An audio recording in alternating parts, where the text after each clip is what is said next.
prescription est-elle encore valable ou valable encore aujourd'hui? Que Dieu nous bénisse. Hein? Parce que Christ est la fin de la loi et pourtant la loi est encore manifeste. Mais si la loi est manifeste, pourquoi elle l'est?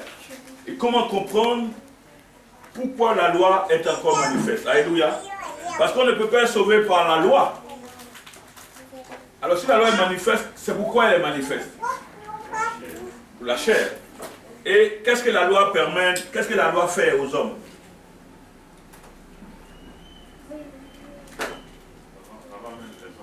La mort, puisque la loi même c'est le ministère de la mort. Hein, et c'est 2 Corinthiens 3, 2 Corinthiens 4, 2 Corinthiens 5.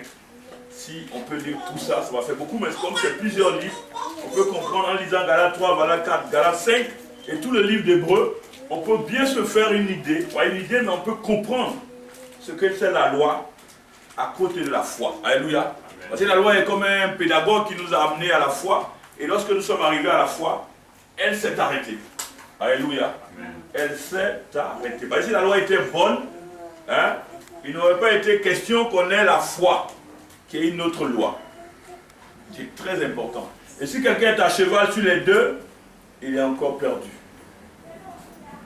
Parce que son âme n'est pas en paix. La foi est venue pour tranquilliser nos âmes. Alléluia. Amen. Mais si quelqu'un est dans la loi et la foi, puisque la loi est le ministère de la mort, si tu l'as dans ton âme, tu ne peux pas être vivant. Alors ce que je pourrais dire pour qu'on comprenne, c'est un peut-être qu'on va le faire en 2 fois parce qu'il y a beaucoup de choses à dire, mais si Dieu le veut, on va finir aujourd'hui. C'est qu'il faut que nous comprenions une chose, je l'explique simplement avant que nous puissions commencer, c'est que c'est bon pour la... Ça va là-bas? Pour que nous puissions commencer, nous allons expliquer quels sont ceux qui sont sous la loi réellement. Est-ce que si je vais là, je suis... Ça peut aller? Ok? Ceux qui sont sous la loi, c'est qui? Les Juifs. Alléluia. Parce que lorsque Moïse reçoit la loi, il ne reçoit pas ça pour les Burkinabés.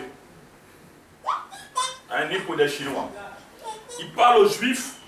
Et comme les Juifs qui avaient été les premières personnes, disons le premier peuple avec lequel le Seigneur voulait expérimenter la loi, mais le Seigneur savait qu'aucun Juif ne pouvait obéir à la loi.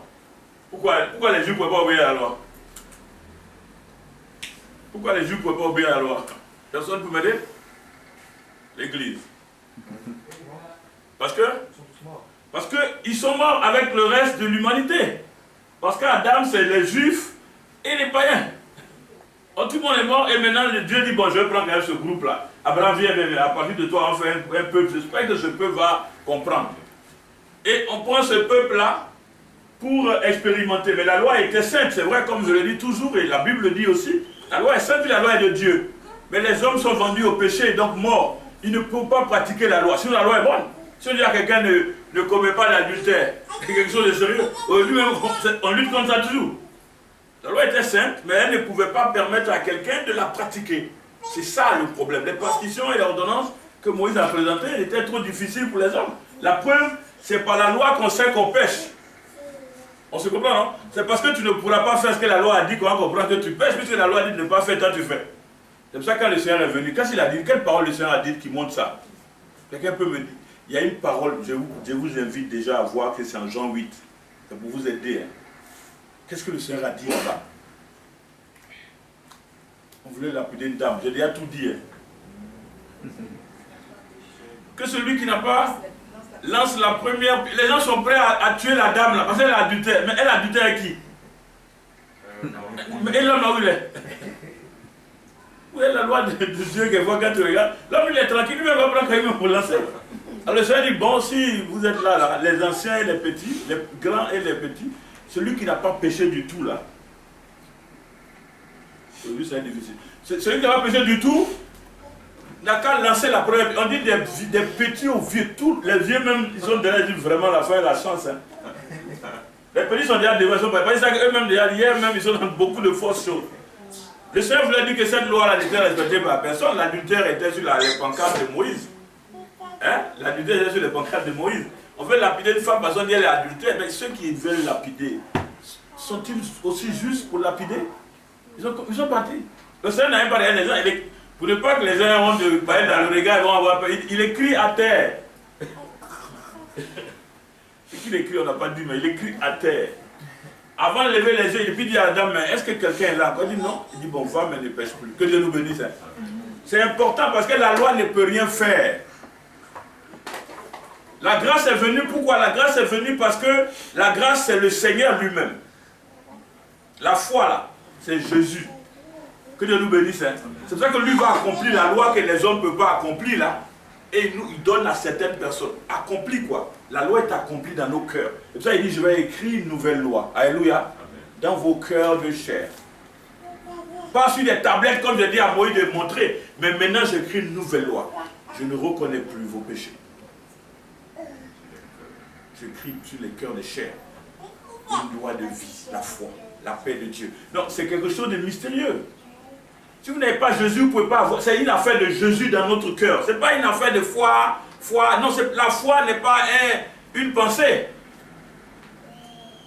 La foi, c'est quelqu'un. C'est pas facile. Que Dieu nous bénisse. C'est Jésus qui est la foi. Alléluia. Parce que s'il est le consommateur de notre foi, et que la parole, la foi vient de ce qu'on entend, et ce qu'on entend vient de la parole de Dieu, c'est que la foi est Dieu. Ah, c'est pas facile à expliquer, non?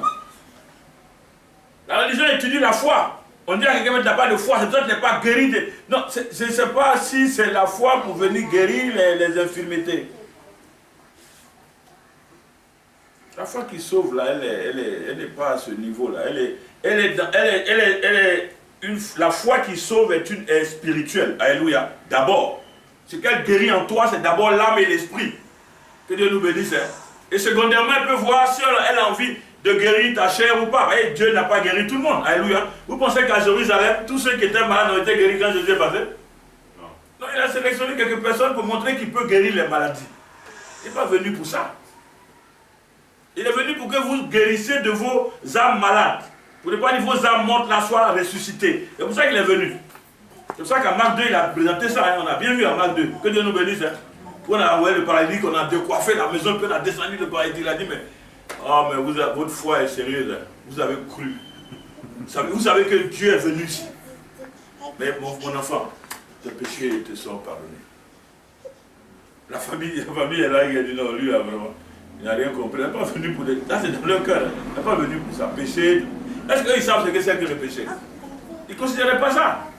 Que le monsieur dise que le péché est pardonné, ils n'ont pas envoyé le monsieur pour ça. Il ne marche pas, tu dis que le péché est pardonné. Il a cassé le feu, c'est ça. Non, vous-même, vous seriez là-bas. Moi, je veux que les gens comprennent que quelquefois, il y a des choses qui sont dites là. Si toi-même, tu es là-bas, ce que tu as dit, il faut qu'on soit honnête, ou bien. Je n'ai pas envoyé mon cousin là pour qu'on dise péché. Moi, je ne savais pas faire le péché. Nous, on étudie dans le péché, on comparait. Mais lui, il est venu là, il faut qu'il marche. Si les pêcheurs sont là, qui peuvent venir à la maison, lui aussi, il va commencer à pêcher pour vendre les poissons. Ensemble, on va régler la maison. Il est couché, nous, on envoie le poisson, il mange, il ne fait rien. Et ça, on envoie. Tu dis, péché pardonné. Il faut faire quelque chose. Et les pharisiens, les scribes qui étaient là, racontaient leur vie maintenant. Vous dites, mais regarde-moi ce monsieur-là, comment il peut dire ça? C'est Dieu seul qui peut pardonner. Alors, c'est à cause des pharisiens. C'est pour ça que les pharisiens sont utiles comme les Judas. Hein? Parce qu'ils permettent que ce qui doit se faire par Dieu se fasse après leur murmure, après leur force d'action. Ils ne sont pas inutiles. On se comprend, non? Parce qu'ils sont là, parce que Dieu veut qu'ils soient là. Ils sont là pour nous specter. Et puis Dieu, comme il connaît les cœurs, il dit, bon, il y a des gens qui sont en train de penser que, bon, je ne peux pas dire ça. Mais qu'est-ce qu'il y a de plus sérieux? Qu'est-ce qui est plus grand? On dit à quelqu'un, tes péchés sont pardonnés, puis lève-toi. C'est-à-dire, lève-toi, même moi, je peux faire ça. Est-ce que le serviteur dit? Un serviteur Dieu peut dire à quelqu'un, lève-toi, va à la maison. Ça n'a pas trop commencé maintenant. Les enfants, les deux vont faire ça. On est dans les hôpitaux, les gens ont guéri. On a dit, le Seigneur m'a dit, vous allez marcher dans les quartiers, les gens ont guéri dans les maisons. Sans que vous sachiez, qu'est-ce que vous faites? Vous marchez simplement. Parlez pas. Là, ça vient bientôt. Mais dire à quelqu'un, tes péchés sont pardonnés là. Ça, c'est lui qui peut dire. Il a dit ce qui est le plus grand et les gens l'ont amené au plus petit. Il a dit, mais bon, je vais faire quand même le plus petit. Parce que c'est le plus petit que les gens voient. Et les hommes aiment le plus petit. Il dit, bon, prends tes choses là. Voilà. Les frères ont dit, mais Jésus, tu es fort, hein? Quand on a dit, prends-le et puis les gars se levaient la bouche. Maintenant, les cousins disent, non, mais Jésus, tu es puissant.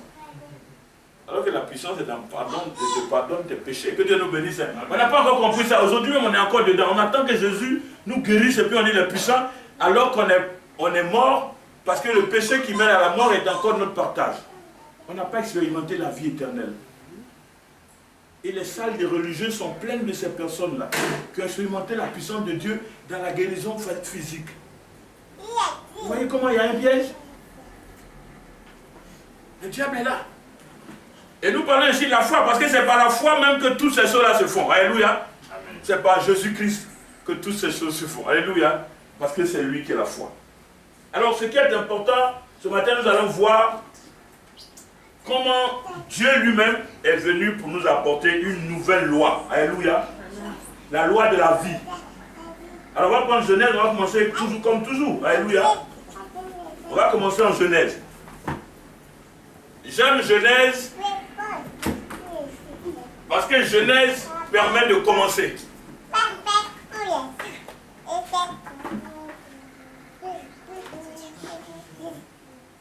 Alléluia. Amen. Genèse permet de commencer. Alléluia. Parce que si vous n'avez pas commencé, ne cherchez pas à finir. Parce que beaucoup de gens sont à la fin. Que Dieu nous bénisse. Hein? Beaucoup de gens sont à la fin, mais ils n'ont pas vu le commencement. Je vous disais ça une fois, non? Vous voyez, dans les choses spirituelles, dans l'esprit de Dieu, si vous n'avez pas vu le commencement, c'est difficile d'entrer comme ça. Alléluia. Beaucoup de gens sont rentrés. Je ne sais pas si c'est par la porte. En tout cas, on était là, ils sont venus. Mais ils ont leur programme. On dit, mais c'est quel nouveau programme? On dit, non, c'est ça que le vrai programme. Le programme que les hommes aiment, ça nous on envoie. Parce que vous êtes dans des programmes où vous devez prier, jeûner, tout ça. Nous, on veut gloire de Dieu, on veut les biens matériels. Si on a les biens matériels, on sait que Jésus est nous. Que Dieu nous bénisse. Hein. Donc c'est important que nous puissions comprendre ça. Genèse 1, on va lire, on va faire du, comme j'ai dit tout à l'heure, on disait, on va faire du 26 au 27. Genèse 1. Parce que Dieu a créé l'homme et il va le créer à son image et à sa ressemblance. Que Dieu nous bénisse. Donc Dieu crée l'homme à son image et à sa ressemblance. C'est important de le dire, hein? Alléluia. Ça nous permet de comprendre quelque chose que nous allons perdre dans quelques heures, en quelques minutes ici, quoi. Mais c'était fait depuis longtemps. Hein? Alléluia. Amen. Que Dieu nous bénisse. Hein? Mais je vais le lire moi-même. Alléluia. C'est bon que je lise, non? Hein? 26, 27. Genèse 1. Alléluia. Puis Dieu dit, faisons l'homme à notre image, selon notre ressemblance, et qui domine sur les poissons de la mer, sur les oiseaux du ciel, sur le bétail, sur toute la terre et sur tous les reptiles qui rampent. Alléluia. Qui rampent sur la terre. Dieu créa l'homme à son image, il le créa à l'image de Dieu. Il créa l'homme. L'homme et la femme. Donc l'homme et la femme ont été créés en même temps. Ou bien? Est-ce qu'on les a vus en même temps? Tu peux m'aider? Adam, Ève, avant ceux. Ok, donc après la création, alléluia. Après la création, que Dieu nous bénisse. Hein? Après la création, vient la formation. Dieu a créé l'homme et la femme en même temps. Que Dieu nous bénisse. Hein? Mais il forme l'homme avant. C'est pour ça qu'il dit souvent aux femmes, bon, j'ai formé l'homme et puis après, j'ai pris sa corde pour vous faire.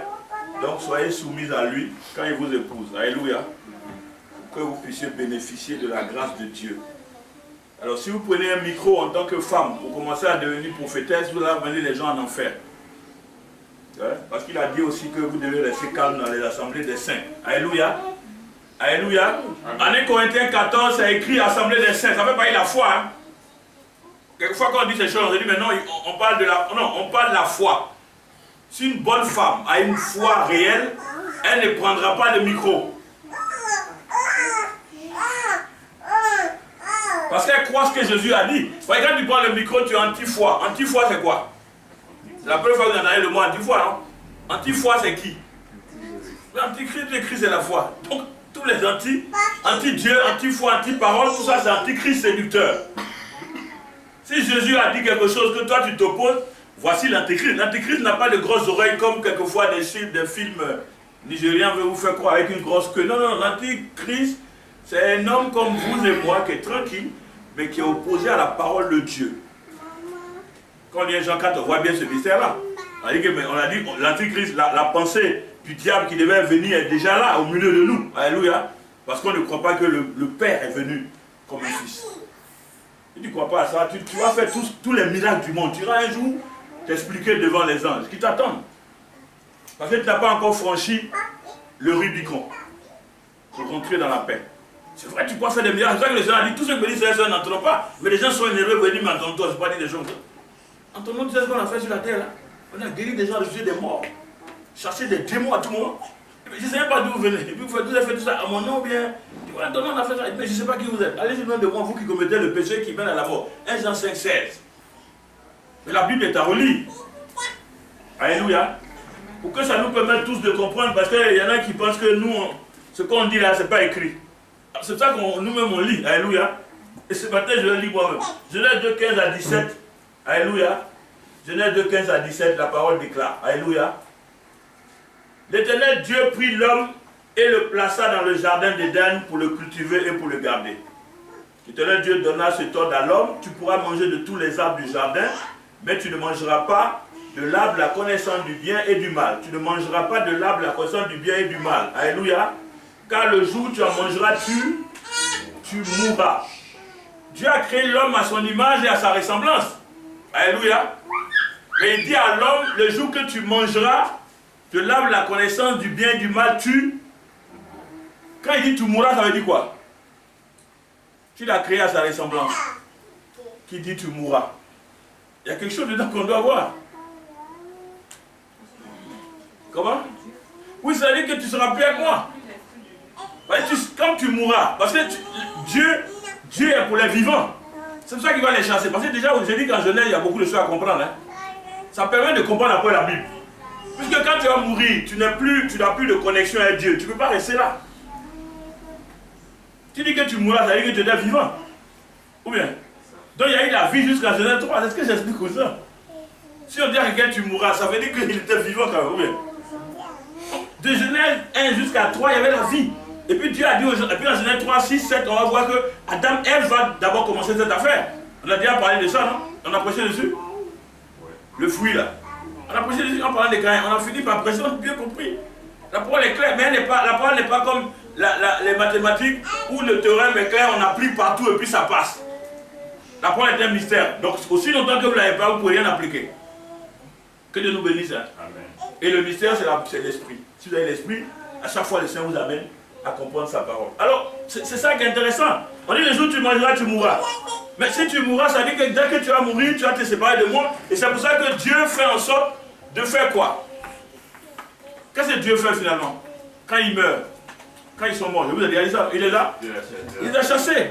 Et il a mis les chérubins là, où il y avait l'arbre de la vie, pour qu'il n'ait pas accès à cela, pour vivre éternellement. Que Dieu nous bénisse. Hein? C'est important. C'est important parce que ça nous permet de comprendre après, dans la suite des temps, la parole qui vient après. Alléluia. Alléluia. On a dit de ne pas manger, non? Que si tu manges, tu mourras, non? Ça, on revient souvent dessus, non? Genèse 3, 6 à 7. On va un peu vite passer les choses que vous connaissez. Hein? Alléluia. Mais je veux que quand vous avez un thème comme celui-là, vous allez à la source. Comme j'aime dire, moi, au lieu de prendre des herbes, des feuilles pour donner à quelqu'un, je prends l'arbre et les racines. C'est-à-dire, je tire l'arbre et puis je donne. Comme ça, quand tu vas à la maison, tu as le choix des racines jusqu'au... Tout ce que tu veux de l'arbre, tu as ça. Parce que dans les feuilles, tu as demandé où est l'arbre où on a cueilli. C'est une sève qui fait que il y a les fruits. Alléluia. C'est la sève qui fait qu'après il y a les fruits. Et qui donne la force aux feuilles. Mais quand on a sorti l'arbre, les racines et tout, tu as d'abord la substance. Alléluia. Pour voir comment ça se passe. Alors, Genèse 3, 6 à 7. Écoutez bien les femmes. Écoutez bien les femmes. La femme vit que l'arbre était bon à manger, agréable à la vue et qu'il était précieux pour ouvrir l'intelligence. Elle prit de son fruit en mangea et la donna aussi à son mari qui était où ça? Auprès d'elle. Et il a fait quoi? Donc il était auprès d'elle. Et lui aussi il a mangé. Que Dieu nous bénisse. Alléluia. Bon, comme on a dit de ne pas manger, si on mange, on meurt. Dès qu'on a mangé ça, on n'a plus rien à lire. Mais on va lire quand même le 7 qui dit les yeux de l'un et de l'autre font quoi? S'ouvrir. Ils connurent qu'ils étaient nus. Et ayant cousu des feuilles de figuier, ils s'enfuirent des ceintures. Alors ceux qui sont dans la nourriture buccale, ils voient bien que les gens n'ont pas été bâillonnés. Ils ont fait des ceintures. Alléluia. Je ne viens pas dessus parce que c'est toute une prédication. Donc ça, on l'a déjà vu. Que Dieu nous bénisse. Donc comme ils ont fait des ceintures, ça dit que Finalement, qu'est-ce que ça veut dire la mort alors? On revient un peu à la mort. Parce que pour venir à la foi c'est la vie.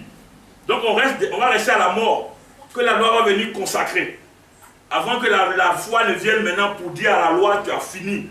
Je suis venu prendre mes enfants. Vous voyez que c'est tout un processus. Donc quand on a raté le processus à la base, on ne sait pas ce que c'est que la vie. Parce qu'aujourd'hui, c'est vrai, je pense que beaucoup de gens ne savent pas ce que c'est que la vie. C'est important. Je ne vais pas me référer à celui qu'on a rencontré il n'y a pas longtemps qui mélangeait la foi et la loi, parce que pour lui, la loi doit être encore là. Mais si la loi est encore là, c'est que c'est la mort. Alléluia. Que Dieu nous bénisse. Alors donc on dit, Ève a mangé la donnée aussi. Donc ils sont morts. Et le signe de la mort, donc ça a été quoi? Le signe de la mort, quand on regarde ici. Quel était le signe de la mort? La nudité.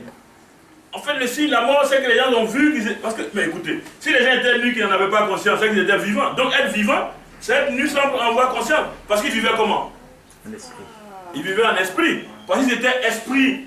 Ils étaient esprit, âme et corps. Là, ils viennent d'être corps, âme, esprit. C'est important ça aussi. Hein? Ils étaient esprit, âme et corps. Ils viennent d'être corps, âme, esprit. Donc le corps a la préséance même sur leur esprit. C'est pour ça qu'ils vont coudre des habits et commencer à même s'énerver à le Seigneur. Moi, le Seigneur, quand je vois cette scène-là, il dit, mais Seigneur, on dirait qu'Adam, c'est fâché. Et mais ils sont grands comme ça, tu les as laissés nus. Quand même si tu es Dieu, il faut mettre au moins. Tu sais, quand l'homme prend conscience de ce qu'il est, il commence à attaquer Dieu. En disant, c'est comme ça, hein. Parce que c'est pour ça qu'on est auto-centré. L'homme est auto-centré après Genèse 6.3, là, 6.7, là. Genèse 3, 6.7, là. Ça paye de là. Quand mon frère Jérémie dit que le cœur de l'homme est comment? Méchant et tortueux, qui peut le connaître? C'est après Genèse 3. Le cœur de l'homme était trop bon. Puisque Jésus venait parler avec Adam dans le jardin. Et le jour là, quand il vient, Adam se cache parce qu'ils ont mis des ceintures. Dieu ne vous a pas créé les ceintures? Et donc quand vous mettez des ceintures, ça veut dire qu'il y a quelque chose qui s'est passé et vous voulez nous montrer que ça ne va pas. Vous êtes maintenant en ceinture, madame aussi en ceinture, monsieur en ceinture. Le Seigneur Jésus appelle Adam. Adam, mais pourquoi tu te caches? Non, mais vraiment, tu m'as fait quelque chose. Hein? J'étais la seule, tu m'as dit j'allais mourir si j'ai mangé fruit. Mais tu as fait venir la dame, elle a mangé, vraiment, on a mangé, on est bien, mais je sais que tu ne vas plus m'aimer. Il dit, c'est vrai, je ne vais plus t'aimer. Sors du jardin avec ta femme. Allez si vous voulez. Parce que la dame, elle n'était pas au courant de ce que le Seigneur a dit à Adam, ou bien. Elle n'était pas là. C'est Adam qui n'a pas veillé à dire que le Seigneur a dit de ne pas faire ça. Elle a su lorsque le monsieur t'a dit, mais le monsieur t'a renversé les paroles. C'est qu'elle a donné aussi, le monsieur a tout renversé. Non, c'est pas elle qu'on a dit directement. Ça aussi c'est important. Elle, c'est son mari qui lui a dit.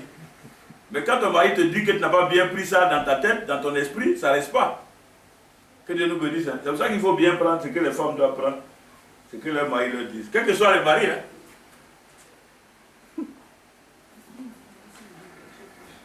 Oui, ça dit que si c'est des choses qui sont dans la maison de Dieu, là c'est difficile. Mais le mari te dit, je vais manger placali. Alors que c'est un non-croyant, tu fais placali. C'est-à-dire, c'est ça aussi le problème du mari. On n'a pas dit que ton mari n'a qu'à connaître Dieu. Hein. Si tu connais Dieu, c'est une grâce. Si tu ne connais pas Dieu, c'est difficile, mais tu dois faire là où on n'attaque pas Dieu. C'est pas ça que je comprends. Là où sa décision attaque Dieu, tu peux dire que tu ne fais pas. Il ne faut pas calculer ton mari. Le mariage, là, ce n'est pas à cause de l'église. Hein. Il veut qu'on bien, la décision ne va pas trop revenir, parce que ça va être long. Le mariage, là, c'est en Genèse 2, 24. Il n'est pas bon que l'homme soit seul, ou bien. L'homme qui dira son père, sa mère, s'attachera à sa femme, les deux deviendront une seule chair. Il n'y a pas d'église, hein. Donc les gens peuvent se marier même quand ils sont pas. Quand vous venez dans la main de Dieu, ça change les choses parce que vous mettez maintenant sous la loi de la vie. C'est pour ça que ça devient sérieux. Vous mettez maintenant sous la loi de la vie. Deux morts peuvent se marier, il n'y a aucun problème. Et même quand tu maries même un mort, c'est pas grave. Qui sait si tu peux l'aider? C'est pour ça qu'il faut remercier le Seigneur pour le frère Paul. Remercier Dieu pour le frère Paul. Parce qu'il y a des choses qu'il a expliquées qui aident les gens aujourd'hui, s'ils aiment Dieu, s'ils ont Dieu, à bien marcher avec Dieu. Parce qu'il y avait beaucoup d'énigmes dans l'église. Est-ce que dans l'église on a célébré un mariage? Vous pouvez montrer un mariage célébré dans l'église? Hein? On a célébré un mariage dans l'église? Non, on a parlé de mariage. Ce n'est pas la célébration qui est importante, c'est l'union et comment ça se fait. C'est ça qui est important. Sinon, quand mon cousin se mariait à ma cousine Rebecca, Isaac, on allait prendre, Rebecca, quand elle est venue, Isaac est venu, l'a vue, il a dit, alors elle est jolie. Tu l'as pris dans la main de sa maman. C'est fini. Les cérémonies de maintenant où le Canada a ouvert à faire des communes et il faut que tu mettes voile, t'assois, on doit chanter. Mais s'il n'y a pas les gens pour chanter.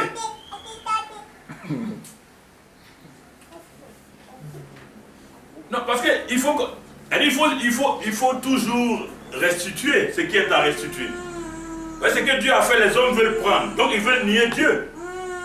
C'est que les religions aujourd'hui, si tu ne vas pas à la mairie, normalement on ne va pas bénir ton truc. Hein. Mais là, à la mairie, tu reviens. La mairie ne peut pas marier les gens.